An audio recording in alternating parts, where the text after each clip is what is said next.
Bom dia mais uma vez, pessoal.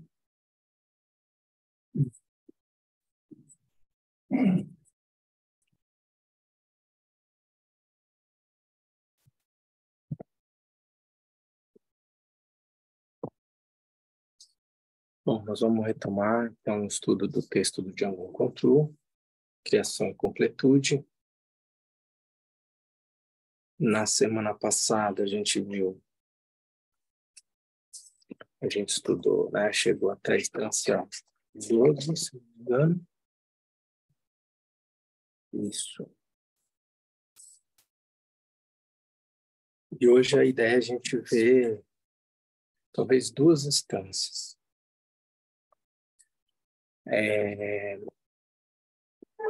Mas eu queria começar hoje o estudo fazendo uma nota aqui importante a respeito da notícia que chegou do falecimento, da passagem do nosso professor, do nosso mestre, Trango Rinpoche, que é o grande mestre que a gente segue aqui, né, como referência para estudar o texto do Django Control. A informação que veio é que ele fez a passagem dele no Sagadawa, no dia 4, a pedido de Sua Santidade Karmapa. Essa informação foi mantida com um certo resguardo por 4 dias, em torno disso. Enfim, e ele fez a passagem dele, ele já estava num estado de saúde já com câncer avançado, e fez, então, essa passagem. A gente já vinha fazendo orações já há algum tempo. É importante a gente manter essas orações agora, nesse período do bardo, para que ele tenha uma excelente passagem e que sua emanação volte a nos presentear com a sua sabedoria, com o seu conhecimento. A gente, vários textos que a gente estudou aqui no KPG, a gente usou como referência os comentários do Trango Rinpoche. Não só esse texto do Criação e Completude, mas me lembro do estudo que a gente fez do texto da prática de Dorje Chantuma, que a gente faz todo dia de manhã. A gente sempre usou como referência os ensinamentos dele. Então, fica aqui essa nota. Afinal de contas, o que a gente vai fazer hoje é a leitura dos seus ensinamentos. A gente não poderia deixar de registrar esse momento particular, né, singular, da passagem do Trango Rinpoche. E o melhor que a gente pode fazer pelos mestres, é dito que o que os deixa mais feliz é poder colocar em prática os seus ensinamentos. Então, o que a gente vai fazer aqui é dar sequência ao estudo, à reflexão e à prática dos ensinamentos baseados nos comentários do Trango Rinpoche, desse texto Criação e Completude do Django Control. Tá bom? Bom, na semana passada, então, a gente começou a estudar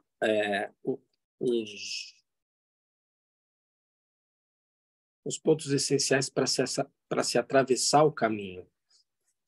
Essa é a forma como o Trango Rinpoche estrutura os comentários do texto do Django Control, que a partir dessa instância 12, então, entra numa nova etapa. A gente fez a leitura, né, usou a referência, claro, o texto raiz, e os comentários do Trango Rinpoche e os comentários do Kalu Rinpoche. Eu pedi para quem está acompanhando os ensinamentos, se pudesse, ao longo dessa semana, assistir o terceiro vídeo que está lá no site do KPG, dos comentários do Kalu Rinpoche sobre esse texto do Django Control, a partir do minuto 27 até o minuto 57. Ele apresenta de uma maneira, o Rinpoche apresenta de uma maneira muito singular nessa perspectiva do verbo em tibetano dulwa, né, que aqui é traduzido como controlar ou domar a mente, ou, como ele vai dizer, de certa forma, né, como um meio de dissipar as negatividades, que é Nyumun, que são os kleshas, né, como uma maneira de atravessar o caminho dos ensinamentos do Senhor Buda. E nessa apresentação,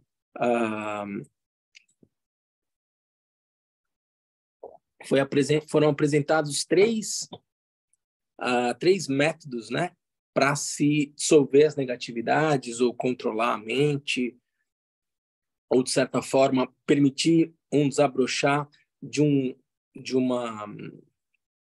estado natural de contentamento da mente, como dizia o Kalu Rinpoche, que é por meio da rejeição, da transformação e do reconhecimento.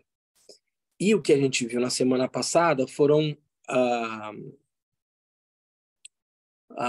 3 métodos para se rejeitar, né? A palavra é, assim, pode ser rejeitar mesmo, mas a gente olha sempre sobre essa perspectiva do propósito de dissipar essas emoções negativas da mente. A gente viu quais são os 3 venenos fundamentais, que é o desejo, o ódio e a estupidez, ou a ignorância, e a forma de, portanto, dissipar essas negatividades seria a contemplação, então, sobre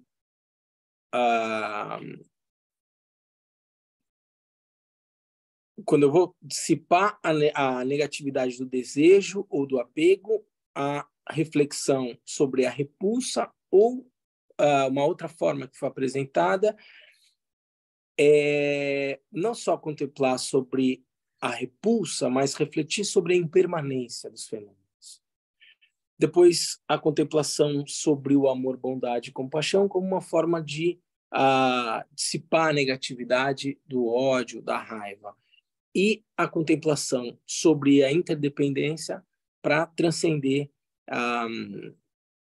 essa perspectiva fundamental que é o veneno da ignorância e que, de certa forma, ele é coemergente com a nossa experiência de realidade. O texto vai trazer, os comentários também vão trazer, que junto de toda a negatividade, raiva, desejo, ciúme, orgulho e daí por diante, há, de forma intrínseca a isso, um certo nível de ignorância sob a perspectiva de que nós, em geral, deixamos escapar a maneira de conhecer a realidade tal como ela é, e a partir daí desenvolvemos uma postura de dualidade que vai levar essas emoções de raiva, de desejo, de ciúme, orgulho e daí por diante. Então, a meditação sobre a interdependência, uma meditação analítica, tem o propósito de, aos poucos, ir reconhecendo o vazio de uma existência inerente em todos os fenômenos compostos, a partir de uma lógica de interdependência, minando, de certa forma, essa maneira equivocada de lidar com a realidade. Tá? Foi isso que a gente viu na semana passada.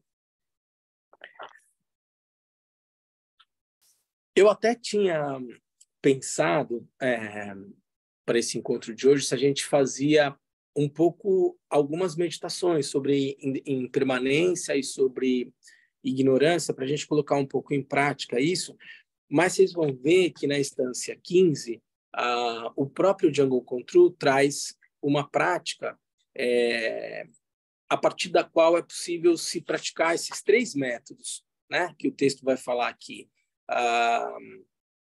E, portanto, talvez fosse mais oportuno deixar esse momento da prática para esse encontro onde o próprio texto mesmo traz essa perspectiva. Então, vamos avançar agora pela instância 13. Até agora, o texto vai falar e até tem causa uma certa confusão, isso que eu vou dizer agora para vocês. Mas o texto, até agora, ele vai trazer a abordagem do Sutrayana, dos ensinamentos baseados nas palavras do Sr. Buda, nos sutras. E a partir da instância 13, o texto traz aqui a abordagem incomum. Tem a abordagem comum, a abordagem incomum e a abordagem excepcional. A abordagem incomum, e aí ele trata, né, a abordagem comum especificamente do Vajrayana, e aí ele vai trazer as explicações, e depois a abordagem excepcional, que também é uma... Ele aqui não faz uma referência expressa a ser uma abordagem única exclusivamente do Vajrayana, mas mais adiante vocês vão ver que o texto vai trazer a particular prática do Vajrayana, que é a prática de criação e completude, tá? E aí vai haver todo um detalhamento de como é feita essa prática de criação e completude, daí por diante. Mas aqui, a abordagem 13, a instância 13, traz uma maneira, de certa forma, simplificada de se praticar a visualização e, de certa forma, né, de forma simplificada, a criação e completude, sem todo o detalhamento que a gente vai ver mais adiante. E ainda assim o texto traz aqui como sendo a abordagem incomum do Vajrayana e depois a abordagem excepcional. Depois, assistindo as explicações, né, os ensinamentos do Kalu Rinpoche sobre essa instância, ele vai dizer, olha, aqui a gente está vendo a abordagem do Vajrayana, mas a gente não está entrando no detalhamento do que seria a prática, digamos, mais elaborada do Vajrayana, que seria a descrição da prática de criação e completude nos detalhes que as instâncias posteriores vão trazer. Mas, de certa forma, é desse jeito que o texto traz, né? Aqui já sendo uma prática do Vajrayana, talvez um pouco mais simplificada, e a prática seguinte, excepcional, como eu não tenho conhecimento da maneira excepcional de se praticar a prática de fazer as práticas mais avançadas do budismo Theravada, eu não vou dizer que não exista esse tipo de prática no budismo Theravada, porque eu, de fato, não conheço. Mas estou entendendo que essa prática, essa abordagem excepcional que a instância 14 vai trazer, e que a gente vai ver aqui, também seja uma prática, pelo menos o detalhamento que o texto traz aqui, uma prática vajrayana também. Tá? Então, vamos lá. Vamos olhar aqui o que diz a instância 13. A abordagem incomum do Vajrayana é transmutar as emoções perturbadoras. Quando o desejo surge, você medita em Amitabha, ou numa deidade como Eruca em união com a consorte. O pensamento de desejo é transformado na deidade, outras emoções são tratadas da mesma forma. Então, se na instância anterior eu vou lidar com aquela emoção perturbadora sob a perspectiva de que, para fazer o enfrentamento em relação, por exemplo, ao desejo, eu vou fazer uma meditação analítica sobre a impermanência, é uma maneira de rejeitar a emoção perturbadora, ou, eventualmente, como a gente já viu, né, eu vou fazer uma meditação sobre o meu apego a uma determinada comida. E como é que eu vou enfrentar esse meu apego? Eu como compulsivamente chocolate. Então, eu vou fazer uma meditação, vou olhar para essa emoção perturbadora e daí por diante, reconhecer que é o desejo apego e vou olhar para o objeto em si do desejo apego e fazer uma meditação analítica olhando para ele sob diferentes perspectivas, por exemplo, levando em consideração o mal que aquela comida faz para mim. Então, eu vou comer compulsivamente chocolate, eu vou meditar. Bom, mas o que chocolate faz para a minha saúde? Que tipo de consequências esse comer o chocolate compulsivamente gera para mim? Sobrepeso, aumento das taxas de açúcar, de glicose e daí por diante. E sob essa perspectiva, eu vou criando um certo nível de repulsa em relação ao chocolate. Eu tenho uma postura de desejo em relação a... Enfim, eu tenho uma postura compulsiva com o consumo de álcool. Eu tenho um comportamento que não seja saudável em relação à minha sexualidade, daí por diante. Eu vou olhar para isso e perceber, mas, por exemplo, posso olhar do que isso é feito, né? Eu quero ter uma alimentação, eu tenho apego a comer carne, daí por diante. Então, eu vou olhar como é que é o processo de abate de um animal que eu consumo diariamente. E, sob essa perspectiva, eu vou gerando uma certa repulsa nessa lógica de consumo. Eu posso olhar para um corpo que eu desejo e olhar, mas do que esse corpo é feito? Ossos, sangue, gordura e daí por diante. Mas por que eu desenvolvo esse tipo de postura apegada em relação a um objeto que não tem nada de interessante se eu olhar ele com uma lente de uma maneira mais aproximada e daí por diante? Então, essa é uma maneira de eu ir criando algum nível de repulsa ou de distanciamento do objeto em si, de apego, de raiva, de ódio e daí por diante que eu tenho, olhando também sobre essa perspectiva, de certa forma, invertida, e com isso eu vou dissipando essa emoção perturbadora. Essa é o primeiro método que a gente viu na semana passada. E aí o ensinamento do Rinpoche ele é muito preciso, porque ele vai trazer uma diferenciação sutil aqui nessa prática. Nessa abordagem, quando o desejo surge, aqui o texto diz, quando o desejo surge, você medita em Amitabha, ou numa deidade como Eruca, em união com a consorte. O pensamento de desejo é transformado na deidade. Outras emoções são tratadas da mesma forma. A gente vai ver os comentários aqui, mas eu já queria trazer bem claramente essa diferenciação que a gente faz nessa meditação.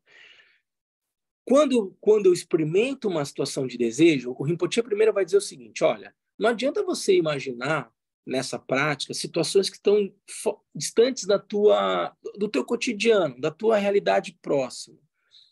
Traga situações do teu dia a dia, para que a tua meditação seja, de certa forma, autêntica, de verdade, e não uma simples suposição de algo que está fora da tua realidade. Por exemplo,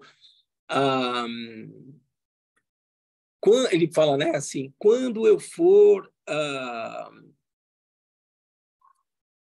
sei lá, não é exatamente esse exemplo que ele dá, mas vamos trazer aqui. Quando eu ganhar na loteria, eu vou ajudar pessoas que estejam em necessidade, daí por diante, e demonstrar um nível de desapego. Na boa, né? Assim, alguns poucos vão ganhar na loteria. Isso é um exercício mental discursivo que não tem muita ressonância com a tua realidade. Então, é importante você pegar situações concretas, né, para fazer essa prática.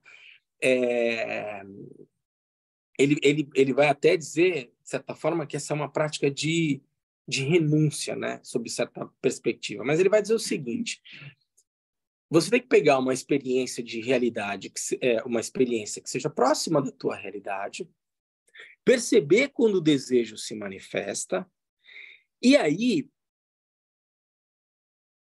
não é transformar o objeto de desejo em si na divindade, mas é olhar para a experiência de desejo que se manifesta na sua mente, no seu coração, e esse pensamento, essa experiência de desejo, que pode se dar de qualquer forma, seja por meio de uma sensação, de um pensamento, não um objeto em si, como é feito, de certa forma, nesse primeiro método que a gente viu, em que eu vou olhar para o objeto e vou desconstruir o objeto, que gera emoção perturbadora de raiva, de desejo e daí por diante. Eu vou olhar para a experiência em si de desejo que se manifesta em mim e vou tornar... E a partir daí, eu vou tornar essa experiência como sendo a divindade. E aí, de certa forma, eu vou me visualizar como a divindade. Então, veja que é um pouco diferente.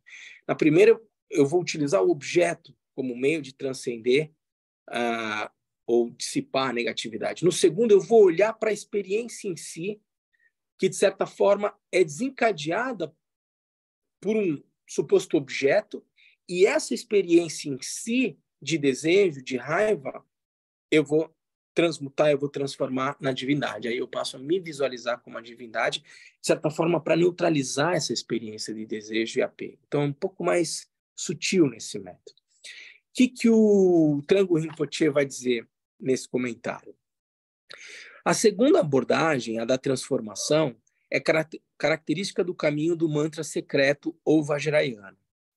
Nessa abordagem, sempre que surgir um klesha ou qualquer outro tipo de dificuldade, dor ou problema, em vez de tentar abandoná-lo, você se visualiza como a divindade que o está manifestando. Pode ser qualquer divindade ou pode ser uma divindade particularmente conectada ao clash, ao problema com a qual você está lidando. Por exemplo, poderia ser um dos 5 Budas, Vairocana, Akshobhya, Ratnasambhava, Amitabha ou Amoghasiddhi. Ao lidar com o desejo, poderia ser uma divindade representada em união sexual. Quando a gente imagina, quando se há visualização com uma consorte, a visualização ali representa a divindade em união sexual. Ao lidar com a raiva, poderia ser uma divindade representada numa forma irada. A ideia é que você pare de compreender a si mesmo como si mesmo e pense a si mesmo como sendo a divindade. Por meio da visualização de si mesmo como a divindade, o estado emocional deixa de ser um klesha porque sua perspectiva foi mudada. A emoção em si é transformada em algo puro. Percebe? Então eu não vou mais olhar para o objeto em si e desenvolver um pensamento em relação ao objeto. O que eu vou, de certa forma, é reconhecer o aspecto puro da emoção que eu sinto, me visualizando como sendo a divindade. Porque o que é importante a gente olhar sobre essa perspectiva? Tudo aquilo que se manifesta na mente está dissociado de uma lógica de certo, errado, bonito, feio. Está dissociado de uma lógica de dualidade. Tudo aquilo que se manifesta na mente, sob uma perspectiva última, tem uma natureza pura, imaculada. O aspecto de mácula, de impureza, que se desenvolve a partir de tudo aquilo que se manifesta na mente, tem a ver de certa forma, com o desdobramento ou com o uso que eu faço disso. Então, se eu tenho uma emoção, como uma raiva, e por meio dessa raiva, eu faço uso dessa raiva para gerar dor e sofrimento para outro ser, eu invariavelmente vou dizer que essa emoção de raiva ela é negativa, ela é impura e daí por diante. Mas se no momento em que surge uma raiva, por exemplo, diante de uma indignação em relação a uma injustiça social, eu pratico uma ação que seja em benefício e da cessação do sofrimento de todos os seres, eu fiz uso daquilo que se manifestou na minha mente por meio de causas e condições acumuladas ao longo de anos e anos e anos, baseado, por exemplo, numa educação que chama a atenção da pessoa em relação a situações de injustiça e de sofrimento, e diante daquela experiência aos teus olhos, aquilo vai produzir uma reação de indignação, uma reação eventualmente de raiva e daí por diante. O que eu faço dessa experiência? Se eu fizer dela um meio pelo qual eu pratico uma ação em benefício de outros seres, percebe que eu desconstruo a ideia de uma natureza intrínseca em relação às emoções. Então, o que a gente está trabalhando aqui é isso. no momento em que eu me visualizo como a divindade nada mais é do que a expressão manifesta de uma mente desperta, de uma mente iluminada. No momento em que eu tenho uma experiência de desejo e ao experimentar essa sensação de desejo, eu tiro a atenção do objeto, volto o meu olhar para a experiência em si da sensação de desejo e me visualizo como Amitabha. Quando você tem... O texto não fala isso, mas em geral vamos assumir isso, porque ele diz aqui que é uma abordagem do Vajrayana, e a prática Vajrayana, invariavelmente, das divindades, pressupõe uma iniciação. Quando eu recebi uma iniciação onde a visualização da prática é da divindade em união com uma consorte, eu me visualizo nessa condição e faço... E aquela experiência de desejo que se manifesta é o meio pelo qual eu vou reconhecer a natureza pura daquela experiência que se manifesta na mente, sem me deixar levar por um desdobramento que possa me causar mais desejo e apego. Pelo contrário. Um praticante vajrayana, ele vai pegar todas as experiências de realidade, ele não vai separar o que é bom, o que é ruim, o que é bonito e feio, e fazer dela um meio pelo qual eu reconheço a natureza pura da mente. Então, esse é o pressuposto dessa prática aqui. Não é imaginar... Veja, como uma perspectiva de treinamento da mente, não é imaginar que exista algo que seja mágico, secreto e daí por diante relacionado a isso. Senão, uma maneira pela qual eu transformo a minha forma de lidar com as experiências de realidade e por meio dessa transformação, dessa transmutação que o texto fala, eu vou reconhecendo a natureza dos fenômenos tal como eles são, dissolvendo a perspectiva dessas emoções que, num primeiro momento, podem ser atribuídas, né, a elas uma perspectiva de negatividade e fazendo delas um meio pelo qual eu pratico o Dharma. Ficou claro isso, gente? Essa é a abordagem em comum que o texto trata.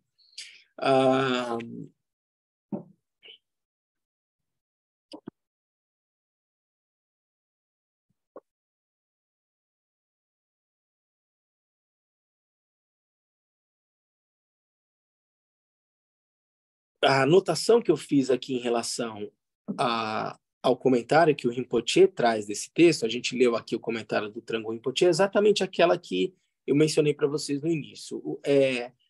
O Rinpoche, ele categoriza essa prática como sendo uma prática de renúncia, né? O Kalo Rinpoche.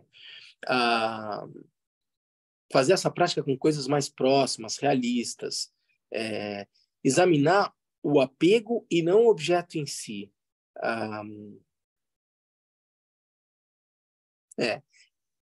E a partir daí, quando eu estou numa experiência de desejo apego, quando surge o apego, você analisa esse apego. Então, olha para esse apego. Percebe? De onde ele vem? Ele tem uma natureza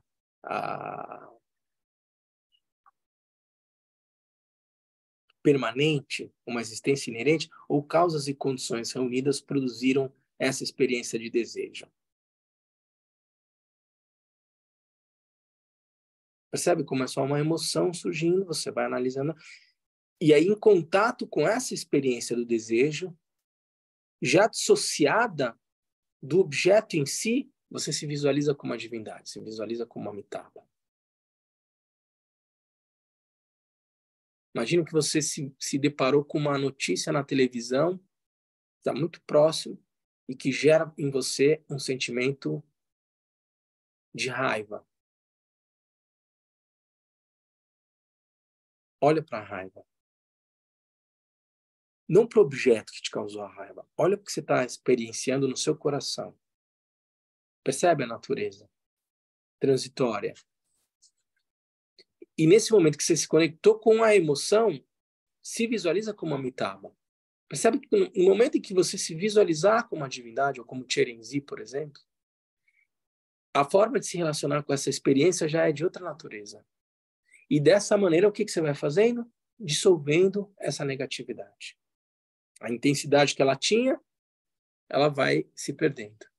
E, de certa forma, se você está se visualizando como Tirenzi naquele momento, Tirenzi é a expressão do amor, bondade e compaixão. Como o Kalu Rinpoche falou, nesse momento você pode até imaginar que está tomando o sofrimento dos seres, entregando amor, bondade, compaixão. Veja, se você for capaz de lidar com essas emoções perturbadoras dessa forma, elas vão perdendo intensidade. E é isso que o texto e o ensinamento traz. Uma coisa que me ocorreu quando eu estudava esse texto antes de vir trazer aqui para vocês, foi o seguinte: bom, faz muito sentido essa prática, né? Eu vou me relacionando de uma maneira diferente, mas qual é a dificuldade que, de fato, quando eu trago essa apresentação, né, da abordagem comum do Vajrayana, qual que é a dificuldade na vida real? Como o Rinpoche falou, vamos falar do real aqui, não do que é transcendente. Qual é a realidade dessa prática e, de certa forma, qual é a dificuldade que ela traz para a gente quando a gente se propõe a praticar? E ao refletir sobre isso, o que me ocorreu? E eu também queria ouvir se há algum outro tipo de dificuldades, mas a que me ocorreu em geral é a seguinte: quando a emoção vem, eu não consigo lembrar de visualizar a divindade, de não sei. Quando eu vi, eu já estou fagocitado pela emoção. Eu já me tornei a emoção. Então, assim, a prática é bonita e tal, mas na vida real, eu não consigo me lembrar. Eu já vi a notícia na televisão, eu já fiquei com raiva, eu já desenvolvi vários pensamentos negativos e daí por diante, já minha gastrite já pega de novo e eu aí não posso falar com a pessoa da televisão, porque era uma notícia da televisão, mas o meu amigo, o meu colega de trabalho, a minha esposa está em casa, eu vou lá, já descarrego em alguém que não tem nada a ver. Olha o efeito dominó que isso produz. Difícil se dar conta nesse processo de automatismo que a gente tem entre, né, a maneira de eu me relacionar com a realidade, de certa forma, como o texto fala, numa ignorância coemergente, né, que pressupõe uma lógica de dualidade, então, e uma rápida identificação com as experiências que se manifestam na minha mente, né? Seja uma emoção, uma sensação e daí por diante. E por que isso se dá? Se a gente for olhar um pouco de uma maneira um pouco mais científica para a nossa estrutura biológica, bioquímica, enfim, neurológica e daí por diante, existe uma estrutura no nosso cérebro, que é a estrutura mais arcaica, mais primitiva, que é comum aos mamíferos, aos anfíbios, aos répteis e daí por diante, que funciona no modo de sobrevivência e que regula o nosso sistema nervoso autônomo.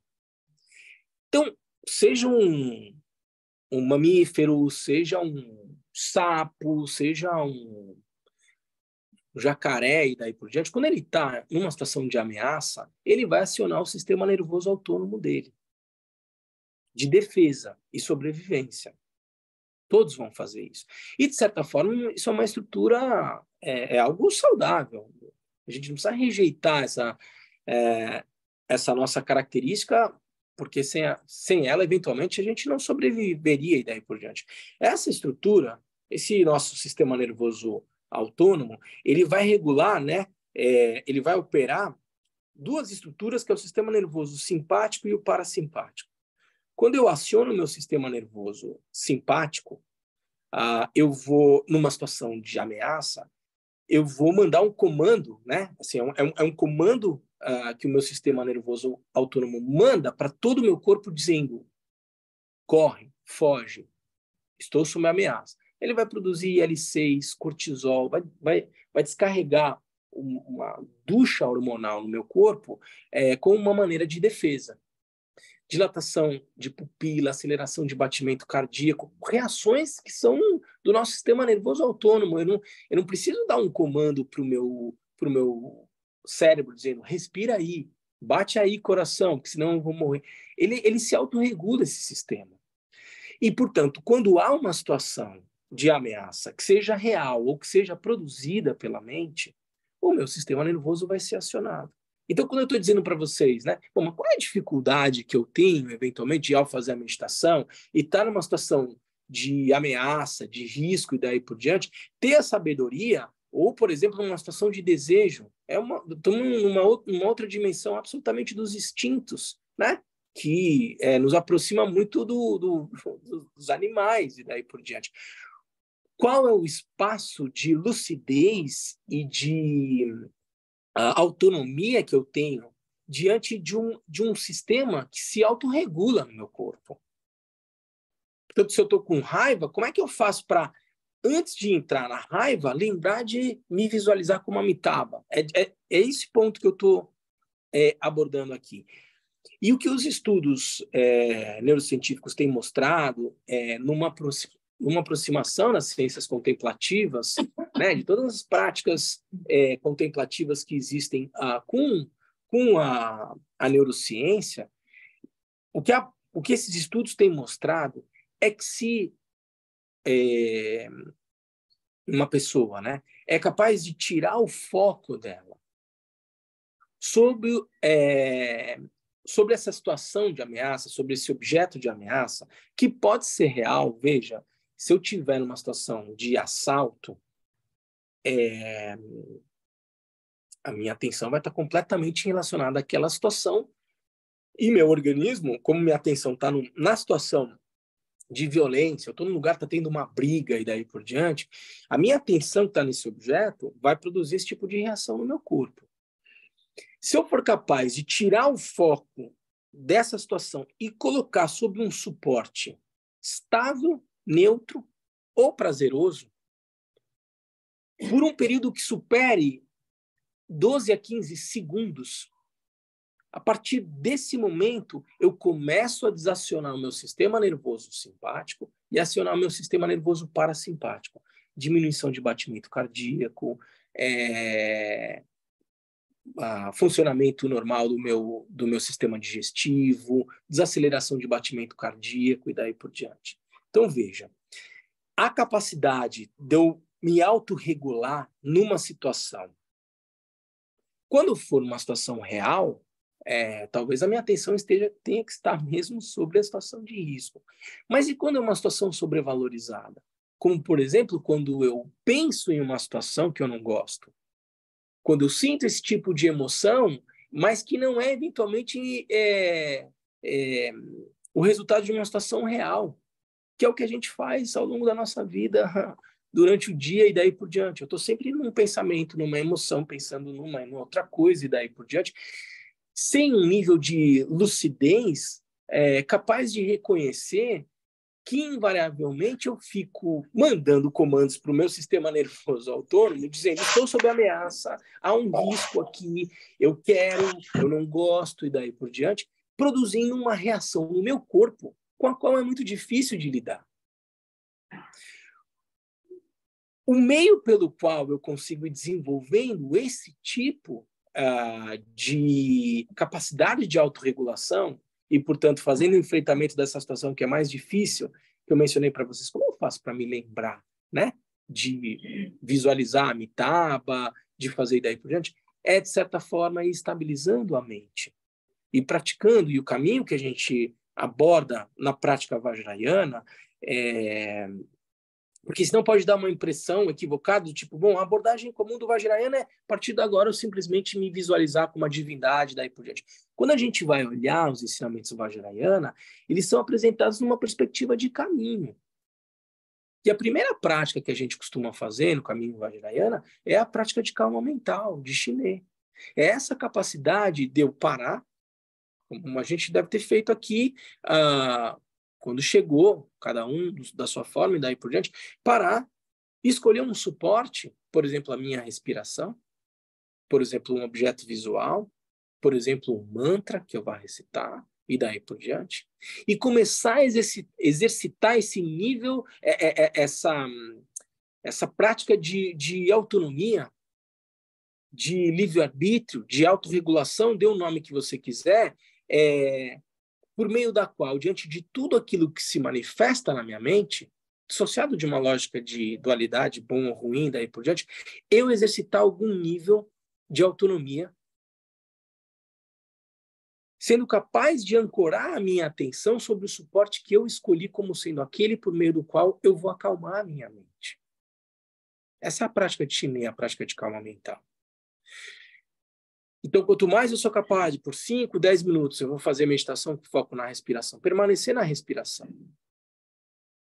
Ah, mas eu tenho agora preocupação no que eu vou almoçar no domingo, minha família vai em casa. Não, respiração. E começar a ganhar esse nível de autonomia diante do que se manifesta na minha mente, eu vou gerando essa habilidade de autorregulação, que nas situações concretas da vida, vão me habilitar a sair do modo automático de reatividade das experiências e me comportar de uma maneira diferente, mais alinhada com essa perspectiva da prática, por exemplo, da autovisualização.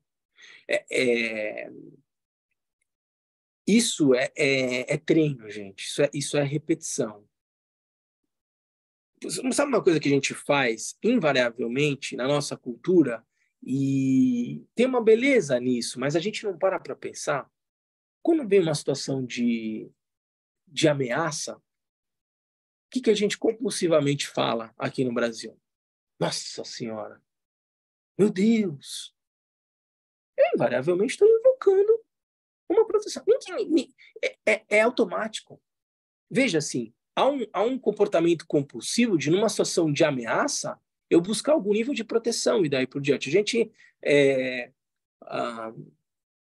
com uma tradição nova ainda no Brasil, não é todo mundo que numa situação de ameaça vai dizer, cara, Xerenzinho, mas a gente chega lá. E não tem problema, porque, de certa forma, Nossa Senhora é a mãe do Cristo, Tara é a mãe de todos os Budas e daí por diante. Então, o mais importante, cada um na sua tradição, é invocar aquilo que seja a sua proteção e daí por diante. Mas veja, há um comportamento automático aqui. Ninguém para pensar.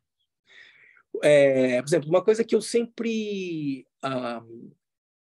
que eu me treinei a fazer. Vou compartilhar com vocês, não tem nada de especial. Toda vez que eu vejo um animal atropelado na rua, ou um acidente, daí por diante, a primeira coisa que eu faço automaticamente é recitar o Mani Padme Hum. O Mani Padme Hum, o Mani Padme Hum. Por quê? Porque tem algum ser numa experiência de sofrimento. É automático. Por meio de adotando esse tipo de postura ao longo do tempo, isso se torna uma situação espontânea. Então, ao invés de eu falar um palavrão nessa hora, eu recito o mantra Mani Padme Hum. E esse tipo de descondicionamento é que vai gerando a capacidade de, numa situação como essa aqui, que a gente está descrevendo da abordagem comum vajrayana, numa situação de desejo, de raiva, eu não entrar no modo de reatividade mundano e aproveitar essa experiência para praticar amor, bondade, compaixão, sabedoria e daí por diante. E isso, gente, vem por meio de treino. Não é uma mágica e daí por diante. Então, eu acho que é importante, quando a gente está olhando uma instância como essa, que é muito simples e traz uma prática que parece ser muito rápida, se conectar com a nossa experiência de realidade e saber qual é o desafio que eu tenho quando eu vou fazer uma prática dessa natureza, né? E fazer o enfrentamento disso com o pé no chão. Quando eu trago essa perspectiva da abordagem comum e daí por diante, eu trouxe essa que me parecia ser um desafio inicial para poder compreender melhor, né, essa instância. Vocês têm algum outro tipo de, ao refletir sobre isso, de desafio que parece ser um obstáculo para colocar isso em prática? Bem, o senhor fez referência ao álcool, né? É evidente que uma pessoa que tem ingerido, seja uma taça de vinho, ela está com a percepção limitada e a vontade, né? Então, se acontece um acidente, né, algo nesse sentido, essa capacidade de poder invocar, respirar, e olhar para observar, né, o fenômeno vai estar muito limitado. Com certeza. E veja assim, né, na perspectiva budista, digamos, esse álcool, essa condição de torpor ou de engano, né, que o álcool produz, para nós, de certa forma, está diretamente associado a esses venenos, né? Ou de certa forma aos véus que a gente fala no budismo, né? Então, assim, enquanto eu estou entorpecido por uma emoção perturbadora, qual é a minha verdadeira capacidade de reconhecer a natureza da mente? Entende? Então, como eu faço um enfrentamento, de certa forma, de dissolver essas emoções perturbadoras, para com um estado da mente mais estável e lúcido, eu reconhecer a realidade dos fenômenos tal como eles são. Entende? Preciso a quietação, a lucidez, exatamente. na prática, né? Exatamente. E o hábito de ter esse refúgio, esse equilíbrio. Porque se eu não cultivar, isso não vai acontecer de uma hora para outra, não é uma mágica. Eu falei aqui da iniciação para se visualizar como uma divindade, por exemplo, em união e daí por diante, muito mais porque o caminho Vajrayana, ele rico da forma que ele autoriza, de certa forma, o praticante a fazer essa ou aquela prática por meio do caminho dos rituais, da iniciação e daí por diante. Mas mesmo tendo recebido a iniciação e daí por diante, não é a iniciação em si que vai te qualificar, num determinado momento, fazer com facilidade daí por diante todas essas práticas. É treino.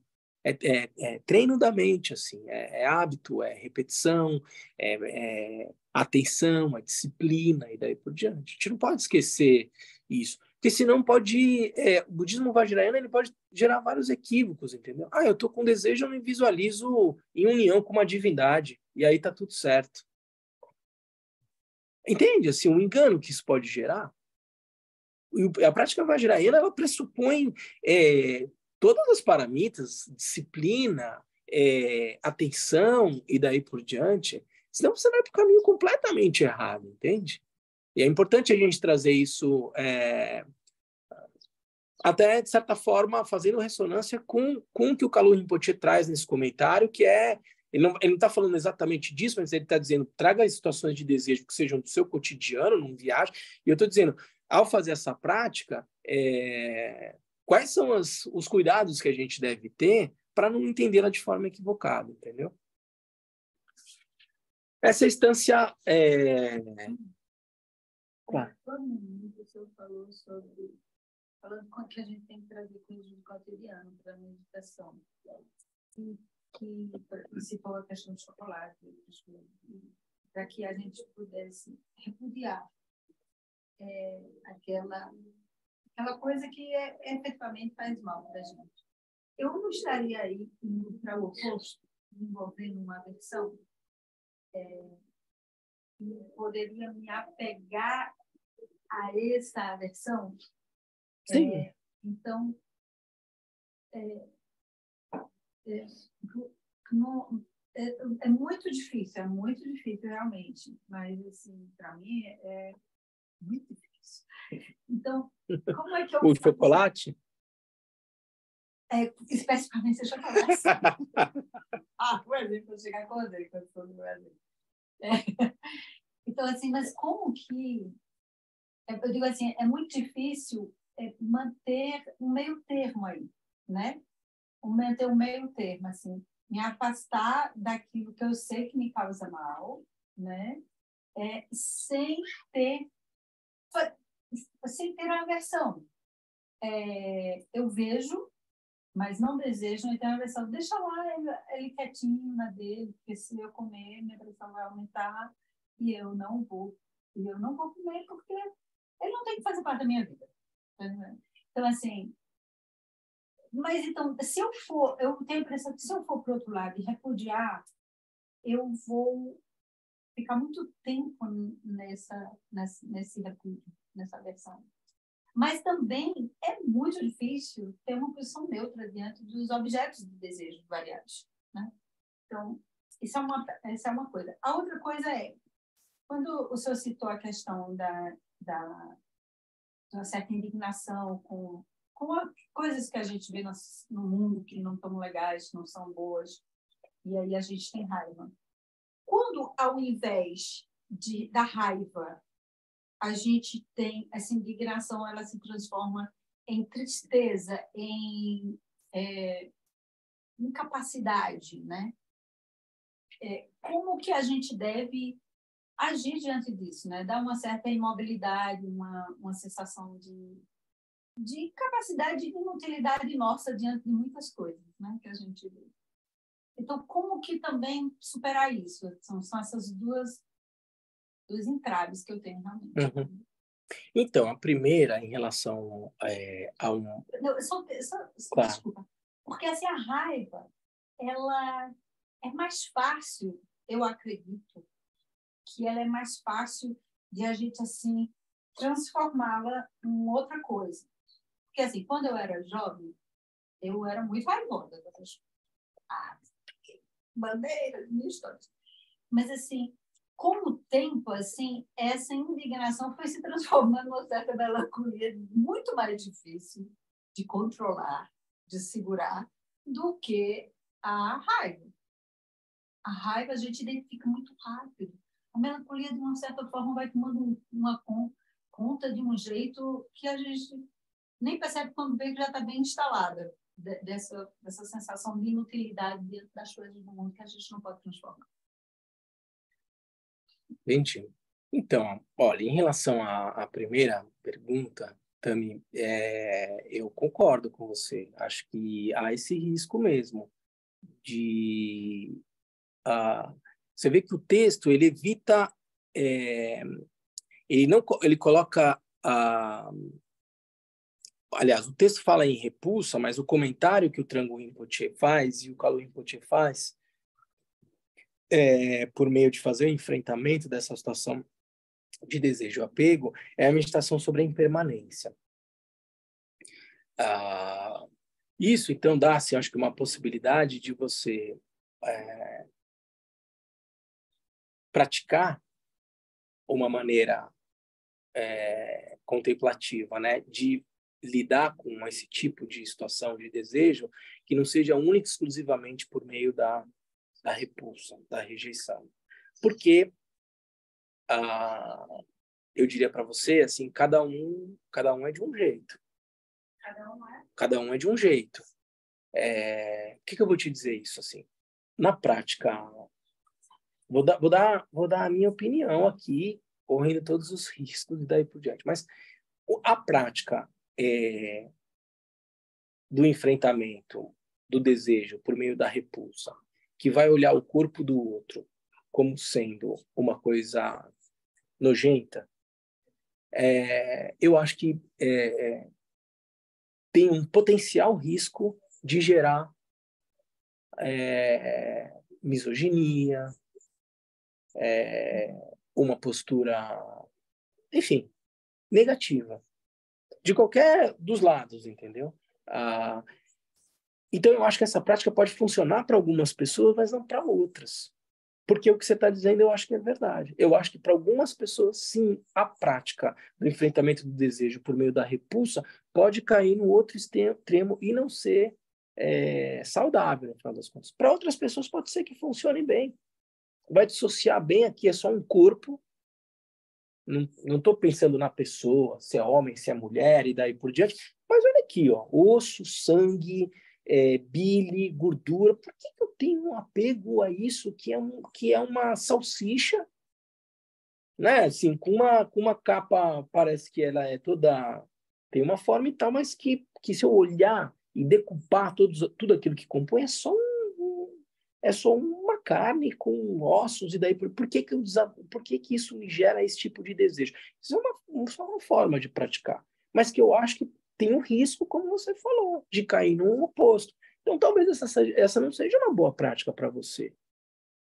Para algumas pessoas pode ser que funcione. Não vou dizer que eu acredito que o Buda deu 108 mil tipos de ensinamentos.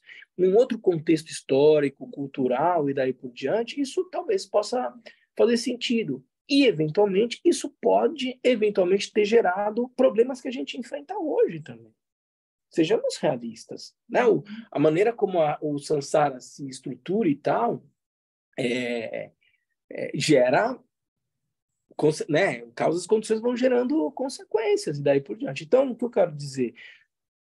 Sim, eventualmente, esse tipo de prática pode gerar para determinadas pessoas um resultado que não é aquele esperado. Então, qual é a prática que tem ressonância com você? Quando você vai meditar sobre o desejo, o apego, daí por diante, medita sobre o aspecto transitório sobre ele, o nível de investimento que você tem e a capacidade de enxergar que existem vários fatores que estão fora da tua governabilidade, numa situação de apego a uma determinada situação, seja de uma pessoa, seja de uma comida e daí por diante.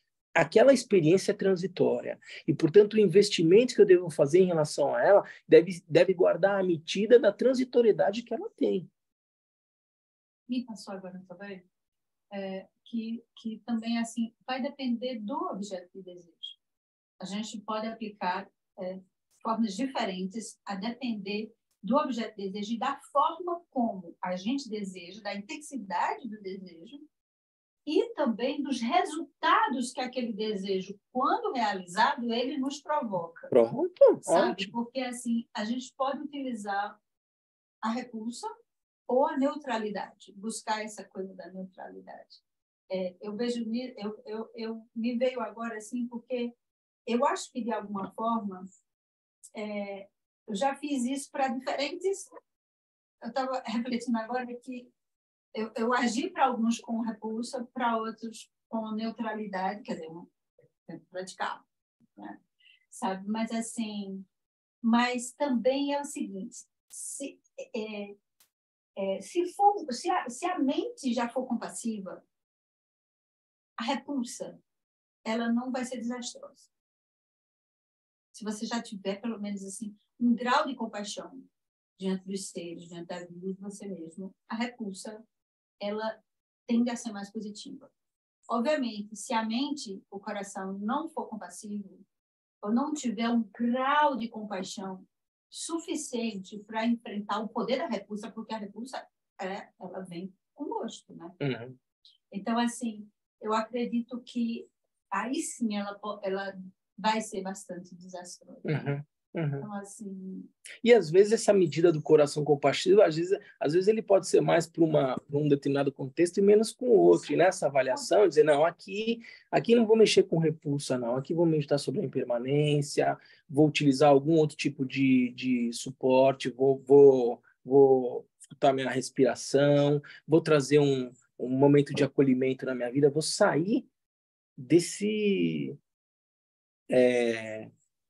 mood. Eu vou dar um exemplo de uma amiga nossa, a Droma, a Glorinha, que, né, durante o retiro de 3 anos, a gente, às vezes, elas ficavam lá no Migulim, a gente ficava no Narolim, né?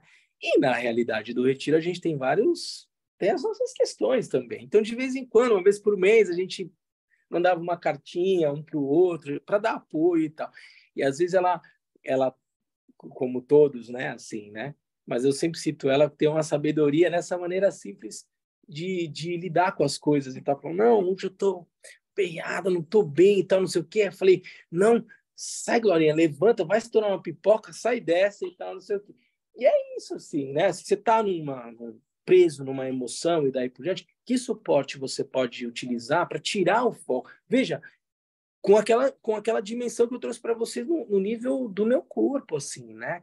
Desacionar meu sistema nervoso simpático acionado e acionar meu sistema nervoso parasimpático, assim, se acalmar, vai fazer outra coisa, vai dar uma volta, vai respirar, vai abraçar teu filho, sai desse mood, entendeu? Isso é uma habilidade de autorregulação. Então, veja, assim, tá em ressonância com o que você está falando. Às vezes, repulsa. Às vezes, compaixão. Às vezes, estourar pipoca. Às vezes, abraçar meu filho. o fundamental é eu ir desenvolvendo essa habilidade de perceber o que está acontecendo. Porque o que invariavelmente acontece é quando viu, já foi.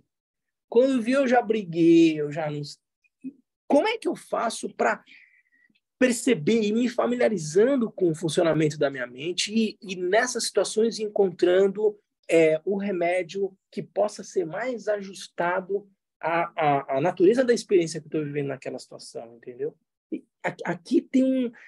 E isso é o tempo, sabe? Isso é o tempo que você já está escutando os ensinamentos e fazendo essa prática, e lendo, e ouvindo um ensinamento, e desenvolvendo essa capacidade de lucidez que te faz se comportar de uma maneira menos reativa, menos instintiva às experiências da realidade e com um pouco mais de lucidez, entendeu? Até para fazer essas escolhas aqui não vou mexer com repulsa, não vai dar certo, entendeu? Tem que ter uma lucidez para fazer essa escolha, concorda? Não, tá super entusiasmado de trazer isso para os pacientes do consultório, né? Assim, eu tenho percebido que depois da pandemia aumentou muito, assim, várias... A gente está lidando com... Eu estou lidando muito com adictos também, né? Uhum. Não é adicto fraco, né? Assim, adicto de cocaína, de pessoas que estão usuárias de drogas mais pesadas. Então, assim, eu te pergunto, né? Você devolver um pouco essa pergunta. A gente não está lidando, assim, com coisas menores. Assim, como é que eu poderia apoiar essas pessoas a partir da sua experiência, né? Assim, estou lidando com gente que é usuário de drogas mais... Assim, é muito engraçado você fazer essa pergunta, porque assim, ontem à noite eu assistindo televisão com a minha esposa e entrou uma matéria tratando exatamente sobre isso e eu tive uma... As pessoas estão usando muito álcool. Então, e eu tive uma reação assim... muito muito enfática, assim, ela falou assim, mas que reação enfática, calma, assim, né? Eu falei, não, que veja, assim, a UFMG está fazendo uma pesquisa de uma vacina que faz o enfrentamento ao crack e à cocaína, exatamente. Exatamente. E é uma vacina que é dada que é um inibidor da experiência de prazer e fuga que a cocaína e o crack oferecem para o usuário, né? E ali havia um pesquisador dizendo, então, a pesquisa é desse jeito, aí havia um secretário de saúde em São Paulo dizendo, já estão fazendo vacinas com animais, já está na fase 2 com humanos, e aí o secretário de saúde de São Paulo dizendo, a gente vai fazer essa vacina com pessoas que estão em tratamento e que têm condição de receber... Bom, pesquisa científica e daí por diante. Porque quando nós estamos falando em crack, em cocaína, é o que você estava dizendo, assim, não é uma adição qualquer, é uma coisa que o corpo tomou conta, né? E aí e logo em seguida veio uma entrevista, e olha, gente, quem me conhece aqui, eu não preciso dar muitos detalhes, mas assim, eu sou super aberto a determinados pontos de vista políticos, ideológicos e daí por diante. Eu sou uma pessoa careta, digamos assim. Mas aí vem uma pessoa, logo em seguida, dizer, olha, mas é preciso ver essa questão da vacina com um certo cuidado, porque você vai levar em consideração que o enfrentamento da situação das drogas é uma questão única e exclusivamente relacionada ao corpo e daí por diante. E você precisa levar em consideração vários aspectos sociológicos, culturais e daí por diante. Gente, assim, eu super entendo esse ponto de vista. São pessoas da área da saúde extremamente importantes, fazem o enfrentamento de situações extremamente complicadas, e eu acho que é complicado você olhar só sob o ponto de vista de um corpo e daí por diante. Mas, numa situação de adição de crack, não tem como. E a minha esposa é do Ministério da Saúde, então eu reagi de um jeito, ela, não, mas ela tá... E ela é antropóloga, é socióloga. Não, tem... Eu falei, tem sim um bom argumento trazido aqui. Mas veja, quando nós estamos falando de uma situação de adição severa de crack e cocaína, não é uma vacina compulsória, ninguém vai obrigar a tomar e daí por diante. Mas veja, você não tem como desconsiderar. Exatamente. Então, respondendo a sua pergunta, que você me devolveu, eu diria, olha, numa situação como essa, de adição severa de crack, cocaína e daí por diante, sinceramente, começar, senta, vamos fazer chinê, vamos fazer calma mental e daí por diante, olha tudo que a gente está dizendo aqui, né? Assim, vamos fazer essa visualização como a divindade, daí por diante. Eu estou dizendo para vocês, olha, antes, para eu ter a lucidez de sacar o momento de me visualizar como uma divindade, eu tenho que praticar calma mental, e daí por diante. Tem toda uma fase prévia, e daí por diante. Nessas condições, eu consigo colocar um treinamento como esse. Num caso de adição severa, de crack, de cocaína e daí por diante, em situações onde o corpo tomou completamente as rédeas da situação, a gente acha que precisa ser realista e reconhecer que o caminho como esse ele não é descartável e daí por diante. Claro que essas coisas podem ser aplicadas de forma concomitante, daí por diante. Então, sim, não descartar toda essa outra dimensão de miséria social que leva ao crack, portanto, né, assim, a alimentação, o abrigo, o acolhimento, não, eventualmente... É isso que eu dizer. O único caminho que você tem para sair disso aí eu ia dizer, toda essa dimensão material, mais o caminho da espiritualidade, da meditação e daí por diante, e o caminho da medicina também. Então, se há uma possibilidade de um enfrentamento dessa natureza, eu acho que isso não pode ser descartado e problematizado numa dimensão teórica que ignora eventualmente uma realidade. Algumas realidades são muito reais, concretas, e que demandam um enfrentamento mais de choque. Sem prejuízo, e aí respondendo a tua pergunta, de o acolhimento material, o acolhimento espiritual, a prática de meditação e tal, vindo paralelamente também. Lama, aqui Oi, Sabrina. Um dia.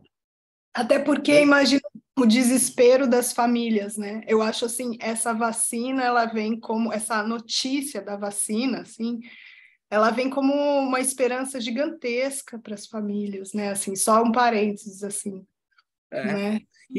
Porque é isso, né? Assim, quando uma pessoa sofre de Alzheimer, ou é um dependente químico, esse sofrimento às vezes é ainda maior de quem está em volta, né? Porque a pessoa que está em coma, que está vendo uma situação de Alzheimer, de demência ou de dependência e daí por diante, o estado de sofrimento é tamanho, que é um processo de identificação com ele, e a tomada de consciência nessa situação, acho que até é relativa. Quem está em volta, percebendo a degradação, a destruição daquela vida e daí por diante, e de uma forma talvez mais lúcida e consciente do processo de degradação, sofre ainda mais, né, Sabrina? Então, não dá para desconsiderar todo esse entorno das famílias, das pessoas que estão próximas e vendo esse nível de degradação. Então, o que eu acho que a gente precisa, ao fazer o estudo, né, dos textos budistas e daí por diante, é não dissociar isso da realidade. Eu acho que, de certa forma, é um pouco isso que o Kalu Rinpoche traz no ensinamento. Assim.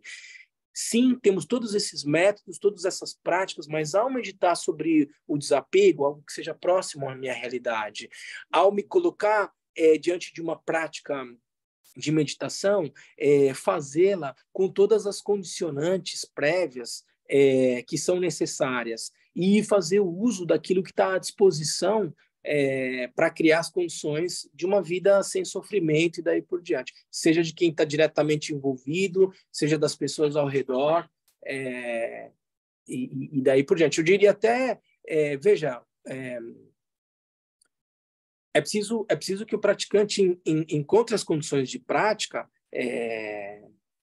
de alguma forma sensível a quem está ao seu redor, entende? Trazendo de volta aqui a situação de prática. Uma situação de absoluta indiferença que só gera sofrimento às outras pessoas, sem que haja uma avaliação, um cálculo eventualmente de médio e longo prazo, mas simplesmente uma indiferença às pessoas que estão ao seu redor,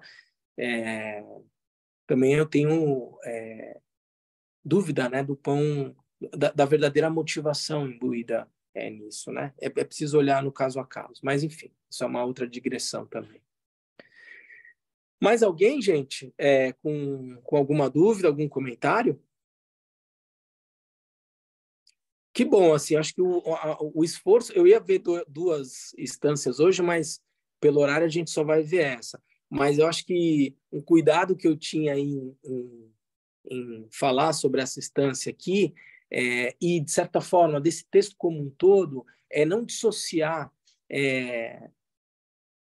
a essência desses ensinamentos, que são extremamente profundos, com a nossa realidade, entendeu? Imaginar que agora somos grandes praticantes que lidamos com as situações simplesmente visualizando divindades em união e daí por diante, e esquecendo da nossa realidade mais direta, mais concreta. Então, poder falar dessa instância e dialogar com vocês em relação a questões que são muito tangíveis e próximas à nossa realidade, traz esse texto, de certa forma, de forma mais próxima àquilo que a gente experimenta no nosso dia a dia, e eu acho que, de certa forma, esse é um cuidado que o Rinpoche teve ao comentar essa instância.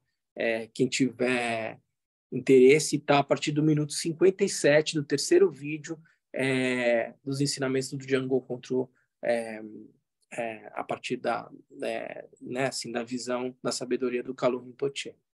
Tá bom? Tudo bem, gente? Então vamos fazer a dedicatória?